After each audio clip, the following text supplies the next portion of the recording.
Is this better? Yes. All right. I'll start again then. Good evening, everyone. And as I was saying, thank you. I know it's a busy time at the Vatican, and we really appreciate you being here today. And for anyone following us from home, my name is Claire Giangrave. I'm a Vatican reporter for Religion News Service. And I was invited very kindly to present a project, in fact, a report that tackles a question that is extremely important today. It tackles climate change, and especially those who are displaced by climate change. And so many times when I know journalists are faced with this massive topic, we talk about statistics and numbers, but this report does something that is extremely interesting. It brings us back to real lived experiences, to real people. And following in line with what Pope Francis often invites us to do when we are before such huge tasks, we go back to individuals and how they're living that on their own skin. And so Caritas Internationalis today is presenting this report, which is part of a larger global initiative. But I will allow Alfonso Picella, who is the director of this global project of Caritas, to tell us more about it in detail. Thank you so much, Claire. Ladies and gentlemen, esteemed colleagues and dear journalists, good afternoon and welcome. My name is Alfonso Apicella, and I have the privilege of serving as the Global Campaigns Manager for Caritas Internationalis. It is truly a pleasure to be here today as we inaugurate a global year of action within the framework of Caritas Internationalis' Global Together We campaign, with a dual launch of our new campaign action on public participation in climate spaces and a publication on environmental displacement that Claire just mentioned. So my job today is to give a very few pointers that tell us pretty much what we need to know about a critical intersection between Caritas Internationalis' global campaign and our recent publication on the hardships faced by people forced to flee their homes due to devastating effects of climate change. This intersection highlights for us the vital role of public participation and its huge potential for shortening the gap between policy, campaigning, research, and intervention. At Caritas, we've been hearing for years from our global network and beyond about the heart-wrenching stories of individuals, often women, and families with children forced to leave their homes that have been a part of their lives for generations because of environmental degradation, including climate change. We've also been left wondering if and when those affected ever get a chance to have a say and get involved in decisions that affect their life. Therefore, the question behind our new campaign action and publication is one and the same. How can the voice of those affected by environmental degradation, including people on the move, be brought to bear on policy decisions? The reality that we perceive is that their voices have often been overshadowed by data and statistics. For this reason, it is crucial that we listen to their stories and experiences and make sure that these are incorporated into the policy-making process. From October 2023 through to October 2024, Caritas Internationalis will promote a campaign action as part of our institutional campaign to elevate the first-hand accounts and demands of people and communities affected by environmental degradation, including those displaced within and across country borders due to climate change, through a year-long letter-writing initiative. We will do this by providing a platform on togetherwebelong.caritas.org, so you can all check out their URL, so people can share their stories and struggles by writing a message on how we can find solutions together. That is the key message of our new campaign action. For that to happen, our Global Year of Action is supported by a set of campaigning resources and tools in English, French, and Spanish that we invite everyone to download and use to encourage the sharing of insights and knowledge for policy and practice change. In that vein, the insights that we aim to gather, as well as those presented in our publication today, are not just stories, They are a blueprint for change. Our ambition is that by collecting and presenting compelling messages during a global year of action and beyond, people's lived experience will be channeled into influencing leaders, decision makers, and policy actors to design and formulate solutions together in the spirit of fraternal cooperation, practicing the culture of encounter and dialogue being promoted as a synodal church, and actively promoting a multilateralism from below, as Pope Francis put it in Laudate Deum, chapter 38. Without further ado, I would conclude now with a note of thanks for your attendance this afternoon and hope that our new campaign resources, including the publication presented here today, get adequate attention and provide a platform for the general public to ensure that the voices of those affected emerge strongly and influence policy-making processes in a pro-poor direction. Thank you. Thank you so much for presenting that to us. I think also it's an opportunity to hear from Mr. Alistair Dutton, Secretary General of Caritas Internationalis, to tell us about what this means for Caritas.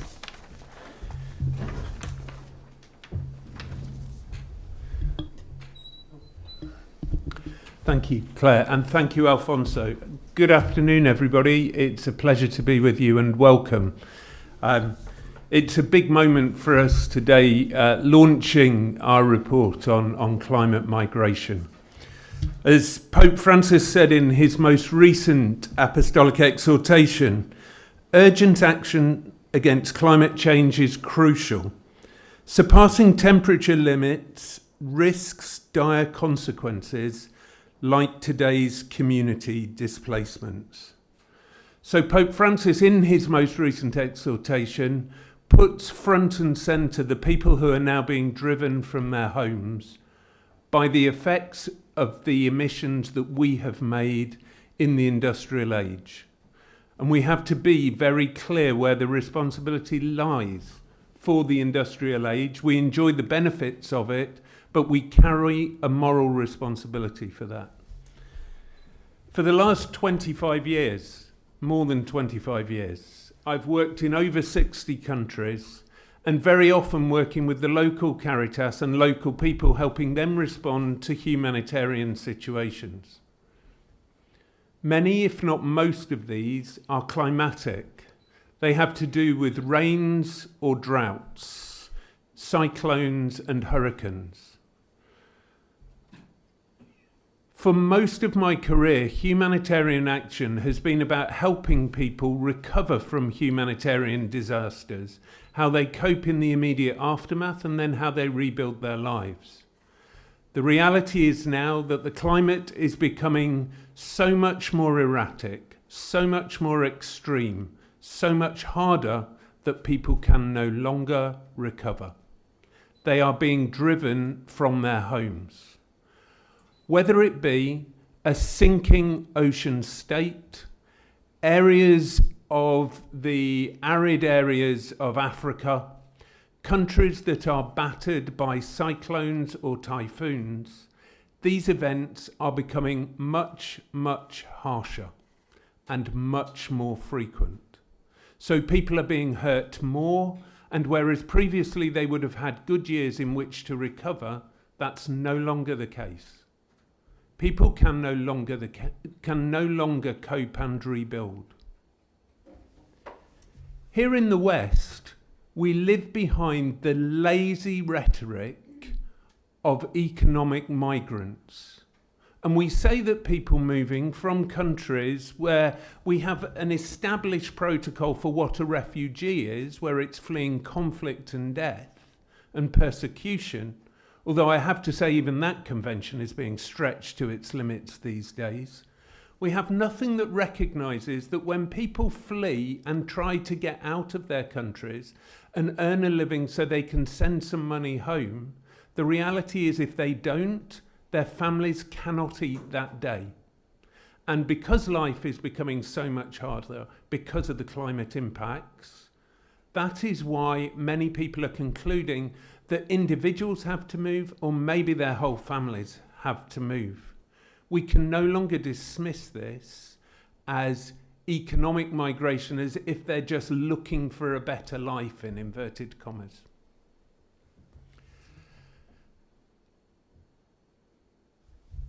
There's a moral hazard. I talked about the emissions of the post-industrial revolution or the post-industrial era. There is no doubt who has emitted this carbon dioxide. There is no doubt that those levels of carbon dioxide are now taking us well beyond the agreed threshold of 1.5 degrees. Even the stopgap target of 2 degrees, we are leaving way behind. We are on track for a 3-degree world.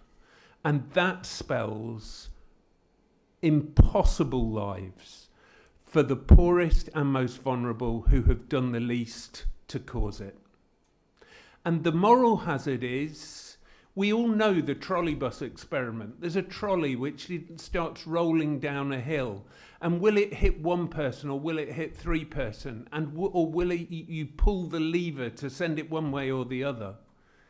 In all of those reflections about where the moral responsibility lay, there was no question that if a trolley is rolling down a hill and is going to plough into people, there is a responsibility to look at how to avoid that harm. We have created this carbon dioxide. The consequences for people are so extreme that they are starting to move, and we have a responsibility to start to address that. For many of us, we have insurance. We cover ourselves against the hazards we face. The people who are now facing real and present loss and damage from which they cannot recover have no means to find alternative ways of living. And this report, I think, starts to point towards a dialogue, but starts to point towards action where we, who have played the greatest role in creating this problem, start to accept that climate migration is real. It is going to accelerate very, very quickly, just as we see all the climate impacts accelerating far faster than we ever anticipated. And if we don't take responsibility for it, if we don't start to act on it now, then we will face levels of migration wanting to come to Europe in far greater numbers than we've seen before. And we know we're not willing to accept that in Europe. So we need to take this information seriously. We need to turn it into policy decisions that start to build in the planning and response to what is going to come. Otherwise, our failure to act on our moral responsibility for our poorest and most vulnerable will create a problem in our own doorsteps that we have not the means to respond to. Thank you. Thank you so much for laying out really what is at stake with climate change and the changes and the responsibility that we have to come to terms with right now, which brings us back to the importance of this report today. And who better to present us this report than Cecile Stone, who is an expert in agriculture, but also, I found out, in economy, and who played an important role. And it was a very much, I was told, a team effort in bringing all these voices together. But Cecile brought those voices together in order to give us this report, which is, as Alfonso was saying, a very helpful blueprint for how to move forward. Cecile, would you like to present us with the important findings it contains?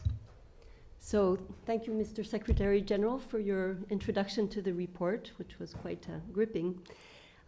As explained, I'm going to present the results of this team effort of the Caritas family to take stock of a complex situation, which is what happens to people once they're being displaced by climate change, and to reflect on how to better protect and support people in this situation. As mentioned, its point of departure are testimonies from across the Caritas Confederation, across 5 regions: Asia, Africa, Latin America and the Caribbean, the Middle East and Oceania, and in over 20 countries. This is just a snapshot in time, but as the impacts of the changes in our common climate are rapidly becoming visible to all, it does come at a very particular time. So there are 5 key messages that derive from our work. 1, there is a growing reality of suffering. Therefore, 2, we need to plan ahead. 3, vastly increased funding. 4, apply legal and policy frameworks. And 5, there is a high cost to inaction. What Caritas is observing on the ground mirrors the information from the last IPCC report, namely, displacement happens mostly within the borders of climate-vulnerable countries. Most of it is rural-urban. Cities can be overwhelmed with new arrivals.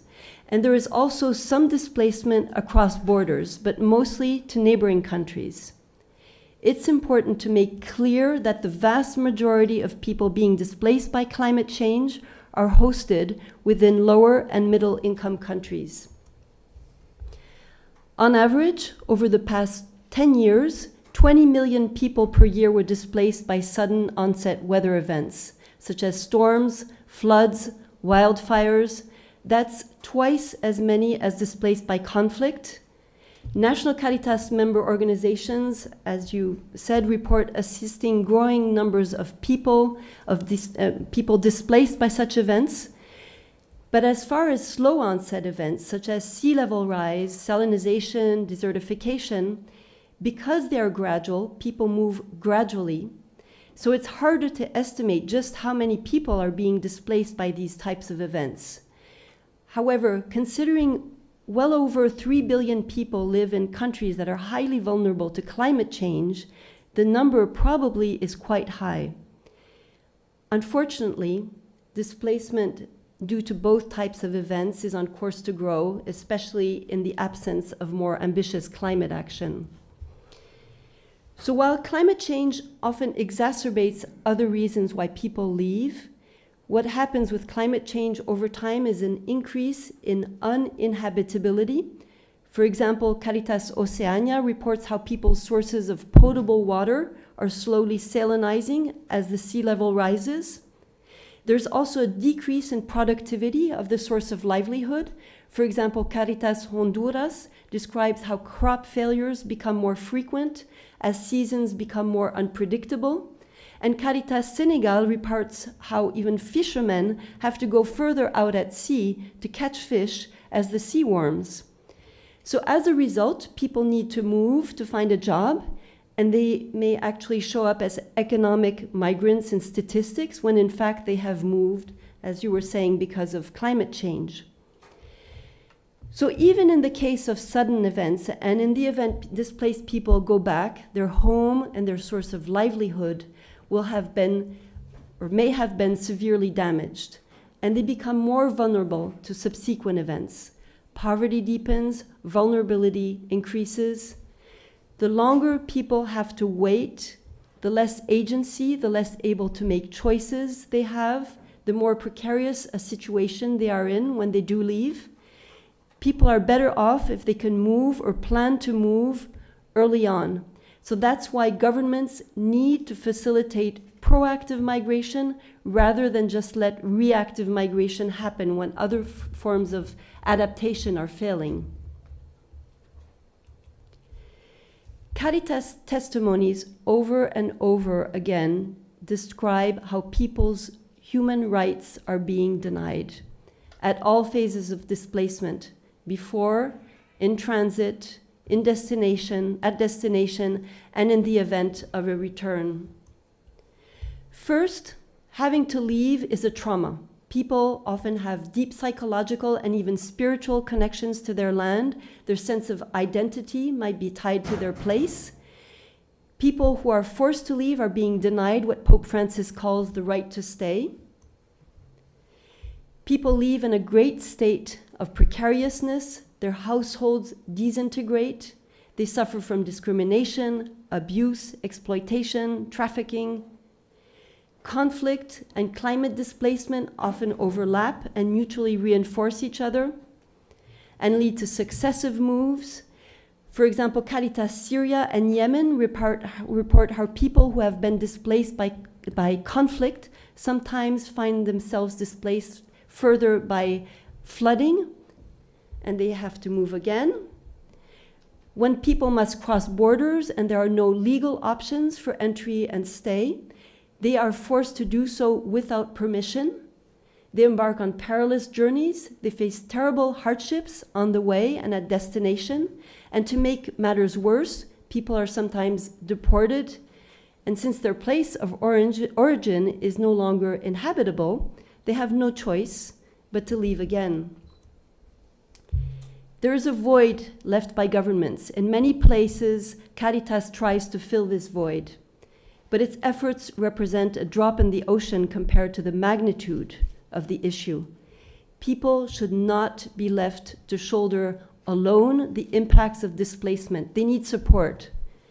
We know our climate is changing and forcing people to move, so governments need to plan to facilitate proactive migration instead of let unsupported, haphazard displacement happen.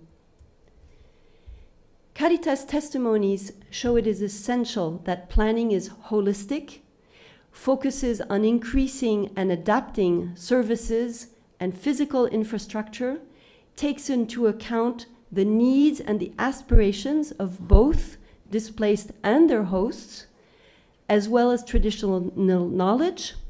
The Caritas testimonies also show the great need for better data. Finally, our research finds there is a great missed opportunity in the use of planning instruments, most notably the nationally determined contributions, the national adaptation plans, and disaster risk reduction plans, where sustainable solutions to displacement by climate change, surprisingly, are rarely addressed. Thankfully, while they're still rare, there is a handful of countries that are taking planning seriously.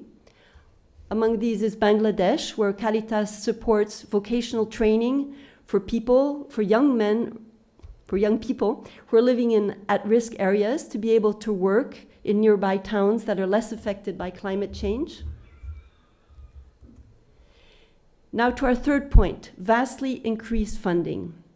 To welcome, protect, promote, and integrate great investments in social and physical infrastructure are required in countries which do not have the means to deal with the consequences of a problem they did not cause. They are mostly poor, their economies are already affected by climate change, and many are debt vulnerable. And they account for very little of the greenhouse gas emissions causing the problem. So it is neither feasible nor fair for them to shoulder displacement on their own. Donor countries have been consistently falling short of the $100 billion per year of climate action funding promised. Of what is disbursed, which is actually mostly in the form of loans, not even of grants, only 1/3 is spent on adaptation. Yet for adaptation, just based on what is presently declared in the national adaptation plans, funding needs are at the very least 10 times greater. Considering that the national adaptation plans submitted so far actually omit displacement, one can only wonder just how disproportionate the adaptation funding presently is being dispersed in relation to what is needed to address displacement, especially if you add the losses and damages due to displacement. Now to our fourth point. Governments have pledged to leave no one behind as the overarching principle of the Sustainable Development Goals for 2030. And did you know SDG 10 includes safe, orderly, and regular responsible migration through policies? Yet people displaced by climate change remain largely unprotected, as witnessed by Caritas. So what is the situation with legal and policy protection frameworks? On internal displacement, the UN guiding principles on internal displacement remain largely unimplemented due to a lack of political will. States need to be held responsible to their duty of protection. On cross-border displacement, using international agreements is proving challenging. The 1951 Geneva Convention on Refugees cannot be used for now due to the definition, as you were saying, of the word refugee, which restricts it to cases of persecution, although a recent proposal to add an optional protocol is now up for debate. And with the Global Compact on Migration, which does not recognize climate change as a driver, Caritas seems to be observing more focus on managing borders than on supporting safe and regular migration. So the bottom line is that global approaches are proving challenging. So in the meantime, policymakers must do their best to at least patch protection gaps, building upward.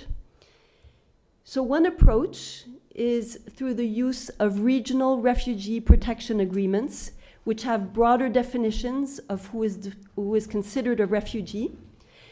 Where there are no such agreements, another approach is through the direct application of international law principles, in particular that of non-refoulement, where a person cannot be returned to their country if there is a real risk of being deprived of life. There are also complementary pathways, such as the free movement agreements, temporary work permits, the temporary protection status, and humanitarian visas. The challenge with these is that they mostly depend on the free will of governments, and improvements are needed to make sure human rights are protected.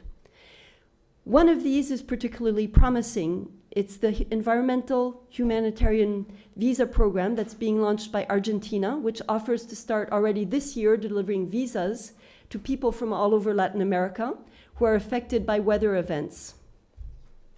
As to our fifth and last point, just letting displacement happen, as Caritas reports is mostly happening now, comes with high costs. If you remember the balloon representing the funds needed to address displacement and the earlier finance slide, the more governments just let unaccompanied, haphazard displacement happen, the more losses and damages you will have to add to it. This slide brings together what the Caritas testimonies tell us about losses and damages under the most prevalent situation, where there is little done to protect and support people being displaced by climate change. On the left, we see the long lists of both economic and non-economic losses and damages people who are displaced bear on their shoulders. On the right, we see that both the host communities and the broader community also bear their share of economic and non-economic losses and damages associated with displacement. These tremendous losses and damages will have to be addressed, and urgently, by those who are responsible for climate change, namely the heaviest emitters of greenhouse gases. Because our climate has changed, people will continue to be forced to move. Governments have the responsibility to lessen the suffering caused by this displacement by enabling people to migrate proactively with full support and protection when other adaptation measures are failing. Then human rights can be better protected and associated losses and damages can be minimized, not only for the people who have to move, but also for the wider community. Nevertheless, under this scenario, some losses and damages still remain high. These can and they must be addressed as best possible through various financial and non-financial restorative actions. But some non-economic losses and damages, some forms of trauma associated with displacement, can never be fully remedied through such actions.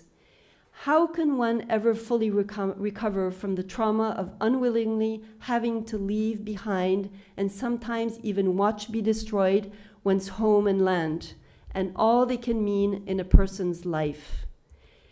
This points to the great responsibility, as Mr. Director General was pointing to earlier, the great responsibility and urgent need of state leaders to take climate action. To conclude, the last IPCC report, for the first time, acknowledged that climate change does drive displacement and recommends avoiding situations of haphazard, unsupported displacement. In the summary, it recommends facilitating proactive migration instead. But once you get to the summary for policymakers, This recommendation did not make it into this summary. It was swept under the rug. So in conclusion, there is a dire need for policymakers to face reality and take action according to the 5 key messages I would like you to remember. There is a growing reality of suffering, so states need to plan ahead, vastly increased funding, apply legal and policy frameworks, and there is a high cost to inaction. And for more details, I invite you to read our publication. Thank you. Thank you so much, Cecile, for presenting that very fascinating report, stressing what still can be done now to try and move the ball forward and hold governments accountable.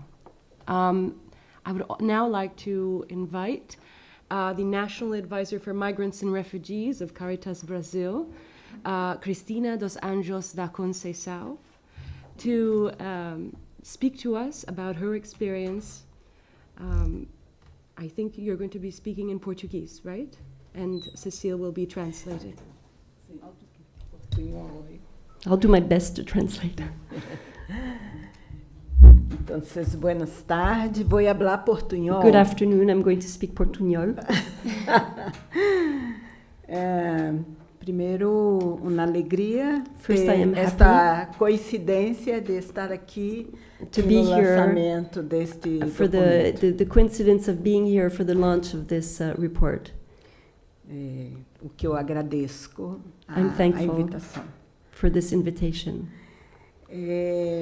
Também é uma feliz coincidência. It's also a great coincidence esse documento sair no that this momento em que o document is Papa coming out Francisco when Pope Francis lança is launching Laudato Deum.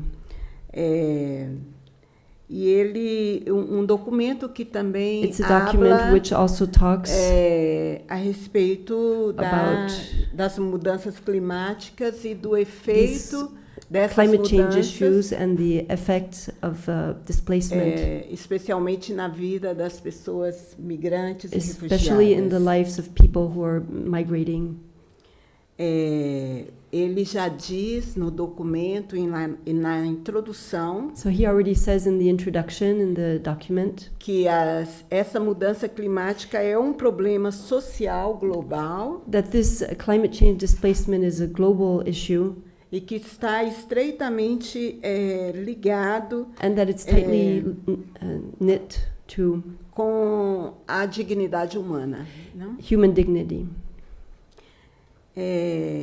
Segundo elemento A second element é que esse caderno que a Caritas Internationalis lança hoje, is that the publication that Caritas is launching today ela aborda o problema a partir das experiências concretas. talks about the issues departing from concrete experiences. Não está falando só de números, está It's not just talking trazendo about numbers. rostos, It's bringing faces, experiências, experiences, vidas concretas das pessoas. concrete lives of people. E essa é uma característica da ação da Caritas no mundo. So that's a Não? characteristic Trabalhar com as pessoas of Caritas to be working with people, dialogar sobre as questões a partir and da to vida dialogue das pessoas. on issues departing from the lives of people.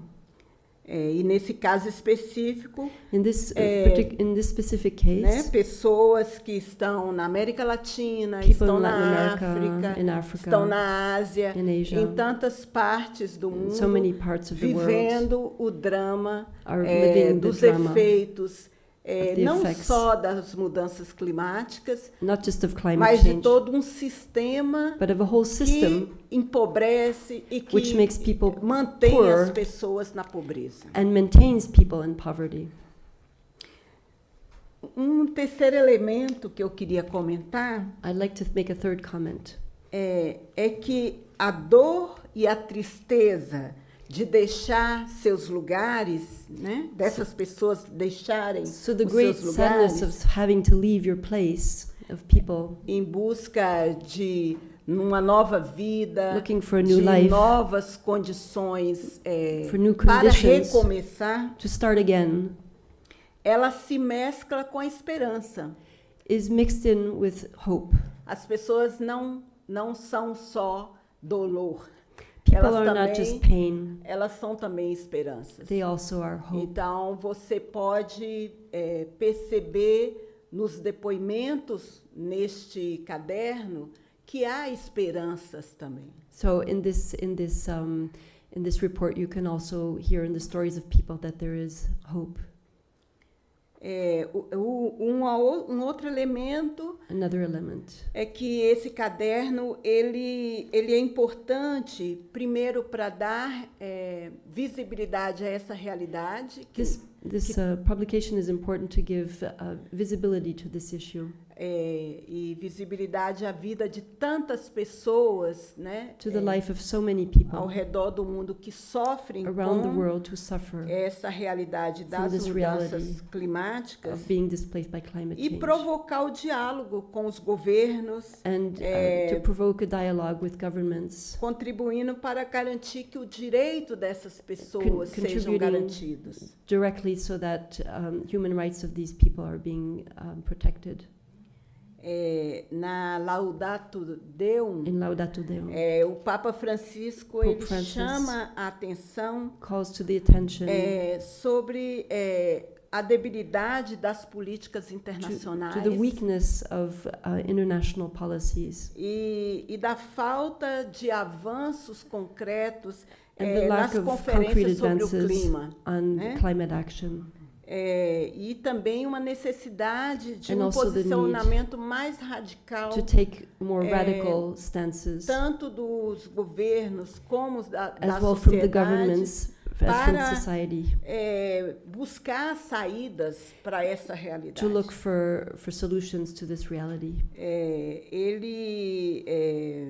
Ele fala que He talks about a crise ecológica The e, ecological em particular, dos câmbios in climáticos particular climate change. é uma grave ameaça à sobrevivência da humanidade. It's a great menace to the survival of humanity.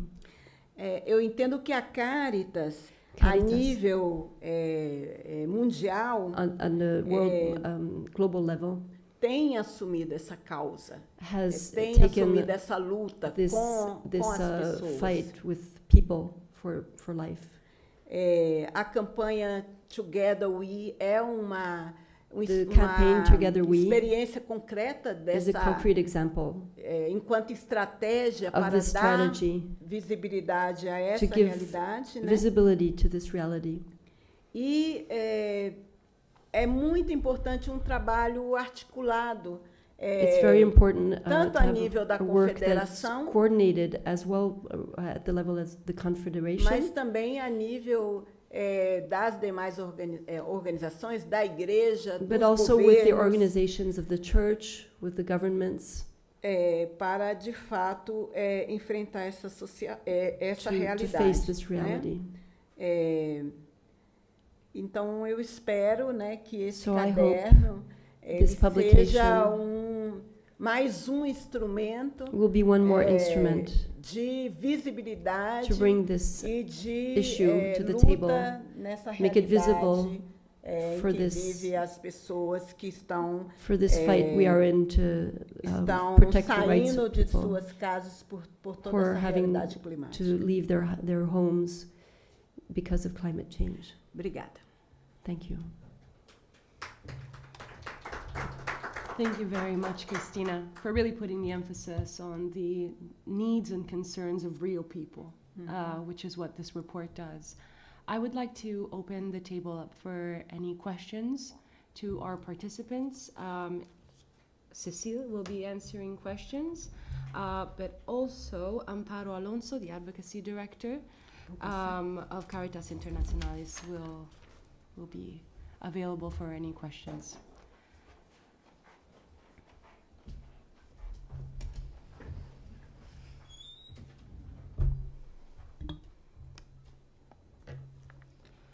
Well, I have a question for you both, in fact. Excuse me. We just heard Christina talk to us about how great it is to see that the Pope, but also the Synod that has captivated the attention and imagination of Catholics right now, addresses the importance of climate change. And in fact, the letter to the people of God that the Synod participants gave us yesterday specifically talked about migrants. Is in fact in the same graph where it talks about climate change, which seems to be poignant for what Caritas Internationalis is here to talk about today. So I'm wondering how important it is for the Synod to be talking about this issue, but I guess the Catholic Church as a whole. And I would like to know how much power does this have to influence stakeholders, also drawing from your experience in working in larger organizations at the international level. As Caritas Internationalis, actually, we participate in important spaces at the global level, and the difference is brought by this kind of publications and report, evidence-based, because there is the available data. They know what to do, but at the global level, many times they miss those voices and those experiences. At the beginning of October, we launched a kind of initiative to invite Catholics, religious leaders, faith leaders, to join an initiative for calling on the need to ensure the future loss and damage fund well set up for the people in need and due to climate change as well.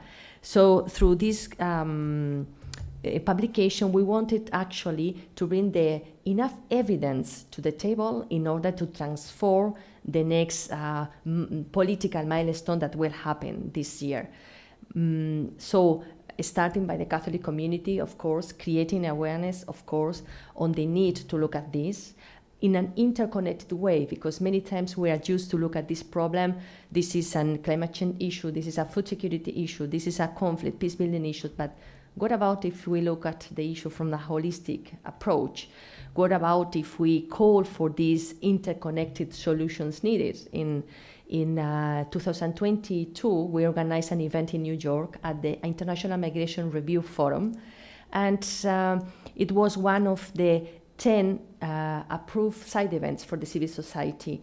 And the difference was made by the fact that we brought that interconnectivity on board. At that time, we didn't know exactly how, where those legal gaps were exactly. So out of that, and from that moment, we said, no, let's come up with something strong, the evidence needed to bring that to this political level. I don't know if you want to add something. Would anyone? I spoke at Europe from the Catholic Youth Service Germany. Can you hear me? Yeah. Okay. Two questions. One, will your voice be heard at the COP28 summit in Dubai? And secondly, do you have a clear message to the so-called Christian democratic parties in Europe, which take quite different stance when it comes to migration? On the COP28, actually, Caritas Internationalis will participate with a delegation from different members from the world, from many regions of the world, and we are planning to organize different initiatives. At the COP itself, we are going to organize a side event with a focus on this loss and damage fund contribution too. This is to understand that beyond the economic losses and damages that people are experiencing due to many reasons, including climate change, there are also other non-economic losses and damage. So we want to organize an event there, so our voice will be heard. This event will be co-organized with the Holy See, actually. So we hope that many states will join us. also other faith-based organizations, other Catholic organizations, other partners will join us. And in parallel to that, there is a process before arriving to COP. It's not that we improvise and, okay, we are in COP28 as such. We launch this initiative, the one I spoke about, this kind of petition. And we also normally interact with our members, also participating in the COP, and helping them and strengthening their capacities to interact better with their respective governments in order to be ready before COP. So yeah, many initiatives will take place at COP28. Okay, so I will take the second question, which I think is very important because political support is essential if we want to see change. There are two messages I want to get across to you. The first is that the vast majority of people who are moving due to climate change are being displaced within their countries. And then those who actually cross borders, mostly cross borders to neighboring countries. So people who are worried in Europe about people coming, hordes of people arriving on the shore, I think they're really they're really missing the point here, because most of these people that are being displaced are hosted within lower and middle income countries, and the vast majority of them just simply do not come to, and will never probably come to the North countries. So that's the first point I wanted to make. The second point is that there's also, if you look at purely economic figures, the IMF put out a study in 2020 showing that if you provide support to people who are migrating, that they actually contribute positively to the economy, and immediately so in countries from the north, and in middle and lower income countries, assistance is needed to those countries to be able to support people so that they can become participate positively in the economy. And also, I hate to say, but I understand that there was an OECD report that just came out actually on how on the need to welcome more people because we need workers in the global north. So to be able to, because of the demographic winter, because in order to support the pension system, we need to have more young people working. And also, yes, there was one last thing I wanted to say is in Zambia, there's a very nice example, I don't know if you can call it that way, but in Zambia welcomed refugees after the war with Angola, and they invested in vocational training and in supporting people to become economically independent, and as a result, there was a huge increase in corn production in the country. Wonderful. If there aren't any other questions, I would conclude our meeting here today. Thank you so much for coming, for listening to this important presentation of this important report. And if you would like to speak to any of the people who helped make it happen and come to life, they are available if you'd like to interview them privately. And thank you very much.